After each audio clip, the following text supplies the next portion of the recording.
જય સદગુરુદેવ। માનવ મહિમા ભાગ 104। હે ભારત ખંડના માનવીઓ, ભલે વિદેશીઓ ભારત ખંડના વેદશાસ્ત્રો લઈ ગયા, પણ ભારત ખંડનું પરમાત્મા જ્ઞાનનું વિજ્ઞાન તો નથી લઈ ગયા ને। કારણ કે નવખંડમાં વહેંચાયેલ પૃથ્વીમાં ભારત ખંડમાં વધારે પરમાત્માનું સાંભળવા અને જોવા મળે છે। તો ખરેખર જે વિજ્ઞાની છે તેને આ સૂત્રોના પોઈન્ટ સમજાય તો સમજજો। તો એક પોઈન્ટ લઈએ તો સમજો, કોઈ પણ દેશના લોકો બીજા ગ્રહ ઉપર જઈને વસવાટ કરવાનું સંશોધન કરે તેને કરવા દો। તો વિચારો, તો આ માનવ પિંજરું તે 5 તત્વનું આ માનવ પિંજરું છે, તો બીજા ગ્રહો ઉપર કદાચ 3 તત્વ તો મળી જશે, જે આકાશ, અગ્નિ અને વાયુ, બરાબર। અને કદાચ સમજો કે જળ તત્વ મળે નહીં, પણ મળી ગયું તો પૃથ્વી તત્વ તો મળે જ નહીં। તો પૃથ્વી તત્વ તો મળે જ નહીં ને, અને જો પૃથ્વી તત્વ મળે નહીં તો આ 5 તત્વનો માનવ દેહ બને નહીં, એટલે ચર્મવાળો દેહ બને નહીં। એટલે ભલે તમે બીજા ગ્રહો ઉપર જાઓ, પણ બીજા તત્વનું સંશોધન કરો, બાકી બીજા ગ્રહ ઉપર માનવ વસવાટનું સંશોધન છોડી દો। આ વાત ઉપર અજ્ઞાની જીવને પણ હા પાડવી પડે, છતાં પણ તમે વિજ્ઞાની થઈને મનન કરો। જો કે પરમાત્માના વિજ્ઞાનીથી મોટો કોઈ વિજ્ઞાની નથી। અને બીજા નંબરમાં આવે છે પરમાત્માનો અનુભવી જ્ઞાની વિજ્ઞાની, અને તે જ્ઞાનના વિજ્ઞાનને જોઈને આ 5 તત્વના દેહમાં વિજ્ઞાન પ્રયોગનો અનુભવ કરે છે। એટલે પરમાત્માના અનુભવી જ્ઞાનીથી આ મૃત્યુલોકના માનવ માટે બીજો કોઈ જ્ઞાનનો દાતાર કોઈ હોય જ નહીં। તે માનવને આ અવતારી દેહધારીના બંધનમાંથી છોડાવી અને નિર્બંધની ભક્તિ કરાવી અને આ અવતારી દેહધારીના બંધનમાંથી મુક્ત કરીને અવતારીના ધર્મ અને કર્મથી માનવને મુક્ત કરે છે। એટલે જીવનું જન્મ મરણ મટી જાય છે। મનન કરો, રામ ભરોસે। તો હે માનવ, જે પ્યારા રૂપ ઈશ્વરના અવિનાશી રૂપ છે તે કેવા છે તે સદગુરુ કહે છે, તો દિલ લગાવીને સાંભળો। આ સંસારના સારા સર્વે કામ જે ઈશ્વરના સહારાથી ચાલે છે, તો તેને સદગુરુ કૃપાથી જાણો। એટલે કહેવાનું તે છે કે જો જાણશો તો એને ભજશો, અને ભજશો તો એને પામશો। એટલે ઈશ્વરની જાણવાનું કહે છે। એટલું ખાસ યાદ રાખજો કે જેમ વારે વારે મનુષ્ય દેહ નથી મળતો, તેમ વારે વારે સત્યજ્ઞાની સદગુરુ પણ નથી મળતા। તો હાલ આવા કળી કાળમાં સત્યજ્ઞાની મળ્યા હોય તો જે ચેતન રૂપ ઈશ્વરના છે તે ગુરુજીના શરણે રહીને સમજી લે, જે વિશ્વ પ્રકાશી છે। ઈશ્વર પ્રભુ તો વૈકુંઠથી ઉપર કૈલાસ પર્વતથી પણ પાર વસે છે। વૈકુંઠ લોકમાં તો દેવી દેવતાના વાસ છે, અને કૈલાસ પર્વતમાં તો ત્રિલોકી સોહમ પુરુષનો વાસ છે। તો ઈશ્વરનો એટલે પ્રભુનો વાસ તો એથી પણ પર છે, જે પૂર્ણ પરમાત્માના છે। એ તો આકાશ કે સાગરમાં પાતાળમાં બધે જ સમાયા છે। સૂર્ય ચંદ્રમાં પણ ઈશ્વરના જ તેજ છે। તારા અને વીજળીમાં પણ એ જ ચમકે છે। સર્વ દેવ દેવતા રૂપી એ જ છે, તો બધામાં એ જ વસેલો છે। એમ હર કોઈ માનવ કહેતો છે જ, પણ એ કોઈ નથી બતાવતું કે એ બધાની અંદર બહાર કેમ રહેલો છે। કેમ કે સત્યની કોઈને ખબર જ નથી અને આંધળી ભક્તિ કરે છે, એ પણ દેવોની।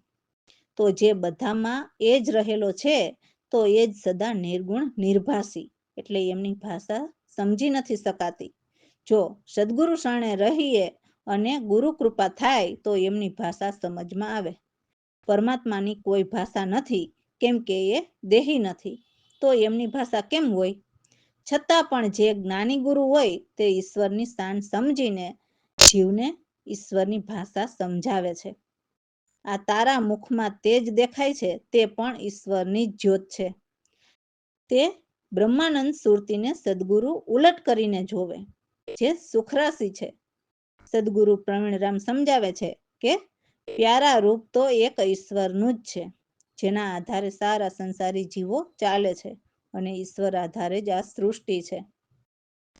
જય સદગુરુદેવ। સાંભળો દિલ લગાવી પ્યારા, રૂપ ઈશ્વરના અવિનાશી, સાંભળો દિલ લગાવી। ચાલે છે જેના સહારાથી સંસારના સર્વ કામ, એ ચેતન રૂપ ઈશ્વરના સમજી લે વિશ્વ પ્રકાશી. સાંભળો દિલ લગાવી, એ વસે છે વૈકુટ ઉપર, કૈલાસ પર્વતની પાર. એ તો સાગરમાં સમાયા, પાતાળમાં પણ સમાયા, સાંભળો દિલ લગાવી. એના તેજ સૂરજ ચંદ્રમાં, તારાયને વીજળીમાં ચમકે, એ જ સર્વદેવ દેવતા રૂપી, સદા નિર્ગુણ નિરાભાસી. સાંભળો દિલ લગાવી. તારાવદનની વચમાં નિરંતર જ્યોત એમની, તે બ્રહ્માનંદ સુરતીને ઉલટ કરીને જોવો સુખરાશી. સાંભળો દિલ લગાવી. સદગુરુ પ્રવીણ રામ સમજાવે, પ્યારું રૂપ ઈશ્વરનું, ચાલે સર્વ સંસારી જીવ, જેના આધારે સારી સૃષ્ટિ. સાંભળો દિલ લગાવી. રામ ભરોસે. તો સદગુરુ કહે છે કે જે નિરાકાર પરમાત્મા છે એમાં જ મારા આત્મ મળ્યા, તો એ જ મારા નાથને કોઈક તો જાણનારા જાણો. સદગુરુ પરમાત્માની વાત કહે છે કે આદિ અંત મધ્ય મારા નથી, ત્યાં મેં તો ભોમ વસાવી. મારા નૂર એટલે પ્રકાશ તો સત છે, એટલે આ દેખાય છે તે સારો પ્રકાશ તો પરમાત્માનો જ છે, પણ પરમાત્મા નથી દેખાતા. એટલે જે પણ પ્રકાશિત છે તે ઈશ્વરથી જ પ્રકાશિત છે. પરમ ભૌમમાં કરમ કે કાયા કોઈ નથી. કે છે કે હું તો સદા અવિનાશી, મારે કોઈ પિંડ કે માયા નથી. હું તો અનાદિનો એટલે આદિ પુરુષ પહેલાનો અનાદિ પુરુષ છું. મેં જ બધું રચાયું છે અને હું સદા નિર્બંધન છું. મેં કોઈ નામ પણ નથી ધાર્યા, પરંતુ પરમાત્માની ખોજ કરીને સંતો તેના નામ પણ બતાવે છે. પરમાત્મા કહે છે કે મારી અંદર જ 14 લોક છે. હું સદા નિર્ગુણ ન્યારો રહું છું. હું તો અમર અખંડ છું. મેં નથી કોઈ સ્થાપના અથવા તો સ્થાપ્યા. એવા સદગુરુ પ્રવીણરામ સત અવતાર કહે છે કે ઈશ્વર પ્રગટ છતાં ગુપ્ત રહેલા છે. તો સદગુરુ કૃપાથી દાસલાલે એમને જાણ્યા અને પ્રભુના નામના અમૃત પ્યાલા પીધા. જય સદગુરુદેવ. આત્મ તેજ મળ્યા નિરાકારમાં, સાંભળો મારા નાથ જાણનહારા.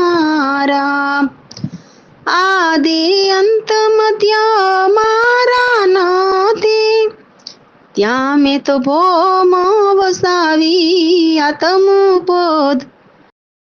આત્મ તેજ મળ્યા નિરાકારમાં, મારા સદા સત નર રે.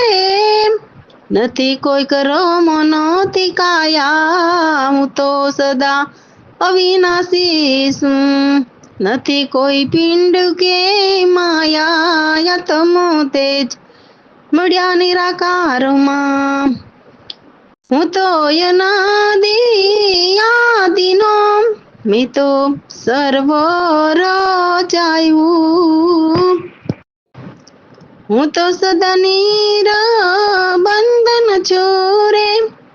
નથી કોઈ નામ તારા, આત્મ તેજ મળ્યા નિરાકારમાં. 14 લોક છે મારી અંદર, હું તો નિર્ગુણ દયા. હું તો અમર અખંડ છું. નથી કોઈ થાપ સ્થપાયો, આત્મ તેજ મળ્યા નિરાકારમાં. પ્રવીણ રામ સત અવતાર, પ્રગટ સતા ગુપ્ત રહ્યા. દાસલાલે એ મને જાણ્યા અમૃત પ્યાલા પીતા યા તમો તેજ મળ્યા નિરાકારમાં. રામ ભરોસે. તો સદગુરુ કે છે કે જે કુંજર હોય તે તરવાની રીત શું જાણે? તો કુંજર એટલે હાથી જેવડા મનના અભિમાની. તો તે આ સંસારમાં મહાન બનવા માંગતા હોય. એટલે કહેવાનું તે થાય છે કે જે દેવોની વાતો કરીને મહાન બનવાના પ્રયત્ન કરતો હોય, જે જમીન ઉપર પગ પણ ન મૂકતો હોય, તે ભવસાગરમાં તરવાની રીત શું જાણતો હોય? કદી પણ નહીં. તો એક કુંજર ચાલ્યો જળ પીવા, તો એ તો સીધો ભવસાગરમાં ડૂબતો જાય. એટલે મહાન બનવા માટે જીવને પોતાના મત મતાંતરના જ્ઞાન આપવા જાય તો એ તો 84માં જ જવાનો છે ને. એટલે કહે છે કે સીધો ઊંડા સમુદ્રમાં ડૂબતો જાય. એટલે જીવને ઊંધા રસ્તે ચડાવે તો એ કંઈ આ ભવસાગરથી કોઈ પણ એમની કળાથી કે એમની તાકાતથી બહાર ન આવી શકે. નથી રામના નામ ઉચ્ચાર્યા અને સીધો ડૂબીને બહુ જ ઊંડી ખાઈમાં જાય છે. ગળે ફાંસો આવીને ફસાણો, એટલે માયાનો ફાંસો ગળે વીંટાઈ ગયો અને ચારે પગોની અંદર આવીને ફસાણો. એટલે ફરી 84માં આવીને ફસાણો. હવે શું કરે? તો હવે પસ્તાઈને સદગુરુના શરણે જઈને નિજ નામના જ્ઞાન મેળવીને નિજ નામને પુકારે. તો એવા ગજરાજ જેવા મહામનના અભિમાની પણ સદગુરુના શરણે રહીને સદગુરુને પુકારીને એમના પાપનું વર્ણન કરવા લાગે છે. અને સદગુરુ પ્રવીણરામ એવા અભિમાનીની દિલથી પુકારેલી અરજી સાંભળીને એકાએક કૃપા કરે છે અને શબ્દના બાણ મારીને માયાનો ગાળિયો વીંટાયો હતો તો એ માયાના ફંદ કાપી નાખે છે અને એવા અભિમાની હોવા છતાં એમને ઉગારે છે.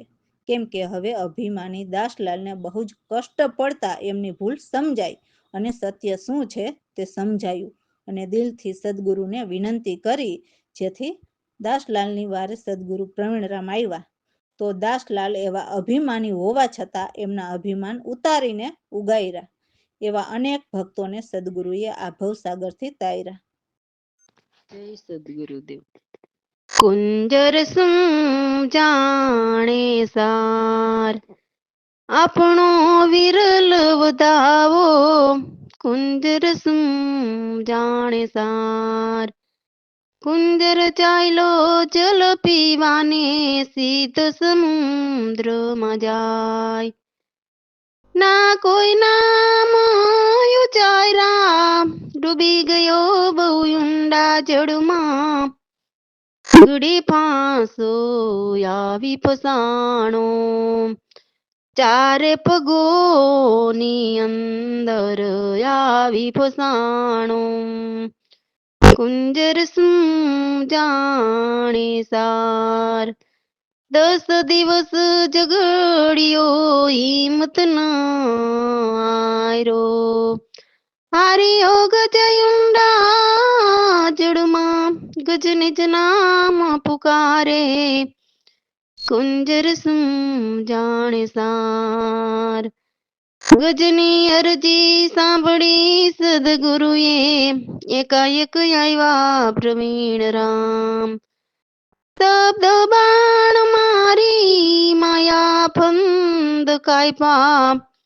કુંજર શું જાણે સાર, એક પલમાં ગજને ઉગાર્યો. દાસલાલની વારે આવ્યા તત્કાળ. એવા તમે ભક્ત ઉદાર્યા. કુંજર શું જાણે સાર, આપણો વિરલ વધાવો. કુંજર શું જાણે સાર. રામ ભરોસે.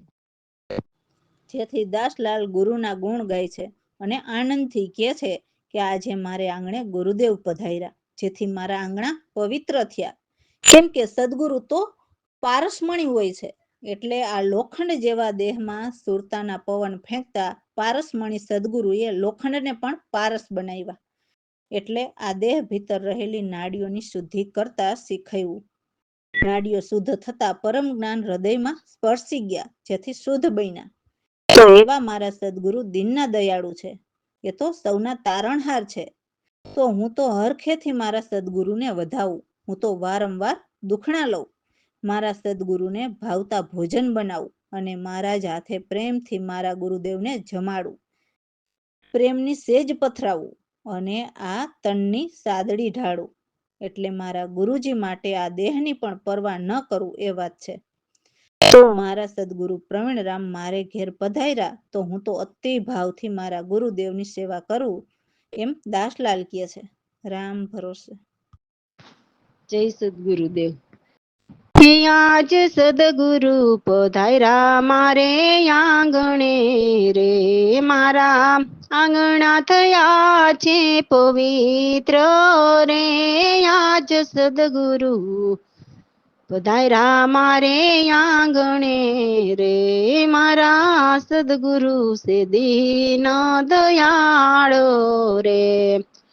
એ તો સે સહુના તારણહારો રે. આજ સદગુરુ પધાર્યા મારે આંગણે રે.